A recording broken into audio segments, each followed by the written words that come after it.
তুমি কি ভেবেছো তোমাকে রাহিমা বলে ডাকি বলে তোমার সব কথা শুনি বলে তুমি যা খুশি তাই বলবে? আপনি কষ্ট পাচ্ছেন বাবা। শুধু তোমারই জন্য সিরিয়ালের আজকের পর্বে দেখা যাবে রাহি বলেন না না, বাড়ির মেয়ে এভাবে বাড়ি ছেড়ে বেরোতে পারে না। সবাই কষ্ট পাচ্ছে, কেউ প্রকাশ করছে আবার কেউ প্রকাশ করছে না। বাড়ির মেয়েকে এবার বাড়িতে ফেরাতেই হবে। রাজীব বাবু ঘরে দরজা লাগিয়ে রাধিকার ছবি হাতে নিয়ে কান্না করে আর বলে, কেন এমন করলি মা? তুই তো আমার সবচেয়ে প্রিয় সন্তান ছিলি। রাহি ঘরে ঢুকতেই এই দৃশ্য দেখে ভিডিও করে। রাজীব বাবু তারপর বলে, তুই যা করেছিস তোকে আমি কোনোদিনও ক্ষমা করতে পারবো না, কোনোদিনও মেনে নিতে পারবো না। রাহিকে দেখতে পেয়ে যায় রাজীব বাবু আর বলে, না বলে ঘরে ঢুকেছো কেন? কোনো ভদ্রতা জানো না? রাহি বলে, আপনার রাগটা তো মিথ্যে বাবা।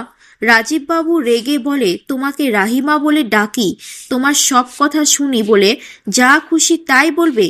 আপনি কষ্ট পাচ্ছেন বাবা, এই বাড়ির প্রতিটা মানুষ কষ্ট পাচ্ছে, দিদিভাই কষ্ট পাচ্ছে, কিন্তু দিদিভাইয়ের থেকেও বেশি কষ্ট পাচ্ছেন আপনি। তখন রাহিকে বলে, তুমি এসব কথা বলার কে? বেরিয়ে যাও আমার ঘর থেকে।